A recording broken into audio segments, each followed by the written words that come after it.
summit in Johannesburg wrapped up on Sunday amid the glaring absence of the United States, which is next in line to chair the grouping. The U.S. boycotted the summit after President Donald Trump alleged that South Africa is violently persecuting its white minority. The standoff escalated when South Africa declined to hand over the G20 gavel to a junior American official who was to be sent at the last minute. World leaders discussed growth imbalances, sustainability, poverty and economic challenges at the first G20 summit hosted in Africa. In a break from tradition, South African President Cyril Ramaphosa issued the leaders' declaration on day one. The document called for financial support to poor nations dealing with climate-related disasters, closing gaps in debt transparency and helping low-income countries transition to green energy.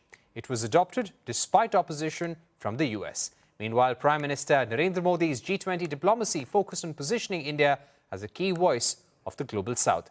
He held bilateral meetings with his Canadian counterpart Mark Carney and Japanese counterpart Sanae Takaichi, discussing ways to strengthen cooperation. He also met Italian Prime Minister Giorgia Meloni, who expressed solidarity with India over the recent terror incident in Delhi. In a trilateral meeting with leaders of Brazil and South Africa, Prime Minister Modi called for a united push against terrorism and renewed India's demand for UN Security Council reforms. At the G20 summit, he also pressed for an AI governance framework and presented 6 new initiatives for global development. These included a global traditional knowledge repository, a G20 global healthcare response team, an initiative to counter the drug terror nexus, and a critical minerals circularity push. He further called for stronger collective action for climate resilience, food security, disaster preparedness, and promoting wider adoption of minutes. Joining us now to discuss this is Rajiv Bhatia, former Indian Ambassador and Distinguished Fellow at the Gateway House. Mr. Bhatia, thank you very much for joining us. Firstly, let me begin by asking you, India had laid out priorities for the Global South in 2023 during its G20 presidency. To what extent has that been taken forward under the South African presidency? Thank you very much. I'm happy to be back with you on this platform. I think without going too much into details or technicalities, we can be fairly certain that there has been a thread of continuity in the 4 presidencies of G20. This began with Indonesia, moved through India in a very big manner, went through Brazil and now ended up in South Africa. The basic idea is to promote the interests of the developing countries. And in this, naturally, India played a big role during its own presidency. And we are very happy to see that, most of the ideas that we had advanced 2 years back have found sufficient mention in the documents which have emerged in Johannesburg. There is a very big stress on, for example, adequate climate finance for developing countries. There is focus on disaster resilience and proper response mechanisms. And also, I think this whole question of giving debt relief to low and middle income groups has been highlighted as well. So I think we can say quite sincerely that the broad elements or the key elements of the Global South agenda as defined by India have been carried forward in Joburg. Right. Let me ask you about those 7 or 8 key ideas that were proposed by the Prime Minister. The G20 Global Framework for Talent Mobility, Open Satellite Data Partnership, Critical Mineral Circularity Initiative, Global Knowledge Repository, also an Africa Skills Multiplier Initiative as well, and also an initiative to counter drug and terror nexus. How significant are these in light of challenges that India faces right now?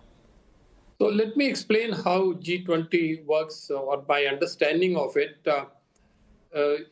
First, the non-governmental institutions such as think tanks, universities, business and industry associations, they meet at various levels and they produce their inputs for the consideration of the government.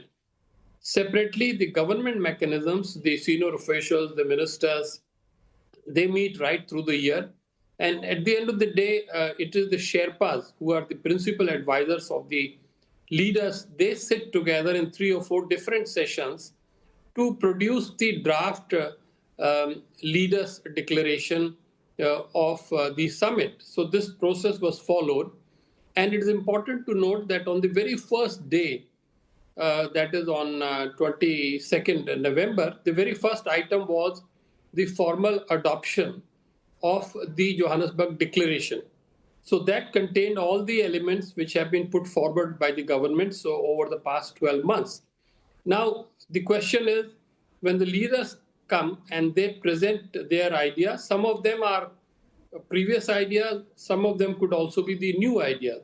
So we have to sit and study as to what extent these ideas of Prime Minister have adequately found a place in the final declaration. Otherwise, they obviously will still be kept on, under consideration and built upon. But I think it's very important that, you refer to the last item, the drug terror nexus. This figures very clearly in the very first section of the Johannesburg Declaration, where the leaders have said that they are fully opposed to terrorism in all its forms.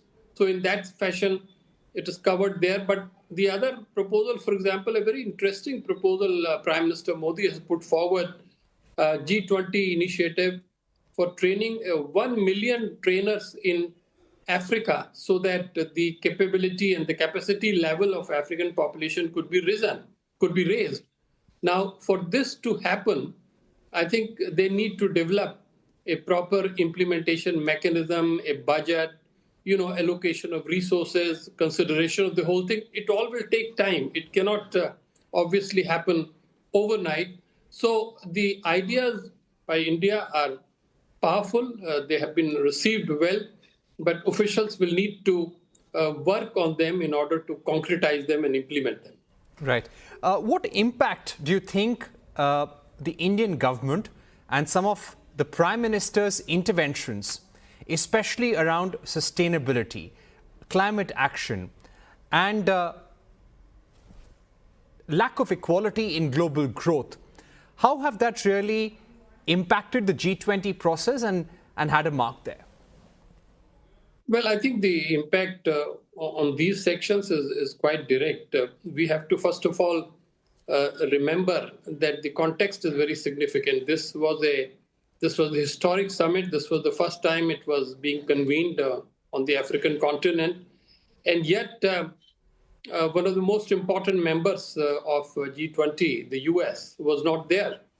It was totally not there. No official representation by the US throughout the process leading to the summit, and none at the summit as well. On top of that, some of the key countries, they were not represented at the highest political level, such as Russia, China, Indonesia, Mexico, Argentina. But without worrying too much about the context, the host country made sure that very good preparations were on. And in that context, Prime Minister's specific points about climate finance and about inclusive and sustainable development, they seem to have gone down very well. I noted that our own senior officials have taken the line that this was a very good summit. I'm quoting one of them. This was a very good summit. It has fully projected our concerns. It has projected the perspective of Africa. And above all, it has spelled out the priorities and concerns of the Global South. Right. I would also like to ask you that in terms of how the G20 process now moves ahead, United States was absent from this process. Trump had boycotted the G20. The presidency now moves to the United States. Now, considering that the US president behaved in this manner and the US abstained itself from the G20 process in South Africa, does this somehow derail the G20 process and the faith countries have in it?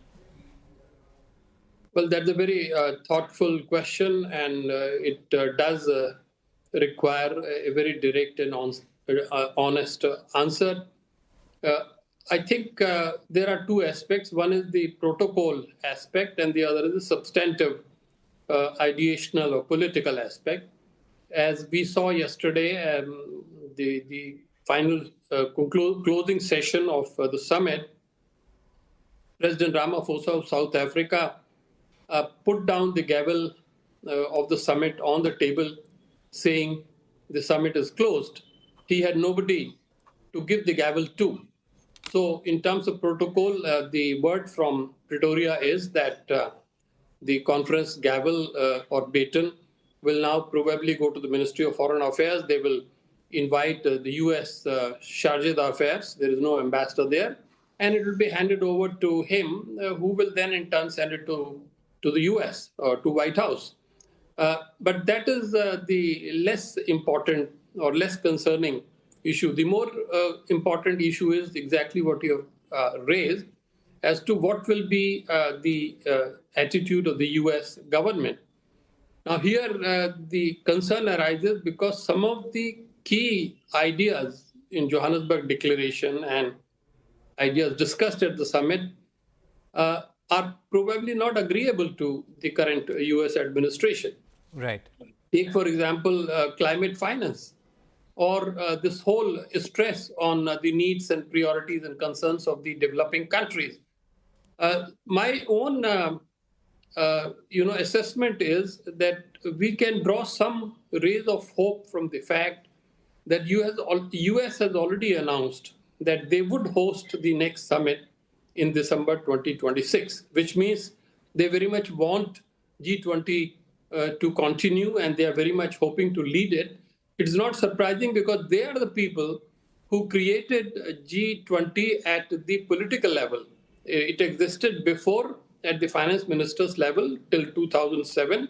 Right. And in 2008, US had created. So I'm hoping that, some way would be found. And last point, I have a feeling that the other members of the troika of the presidencies, that is, South Africa, US, and UK, possibly UK may play a conciliatory role to ensure the continuity and the continuing credibility of G20. My final question to you would be around the AI governance framework that Prime Minister Modi proposed at the G20.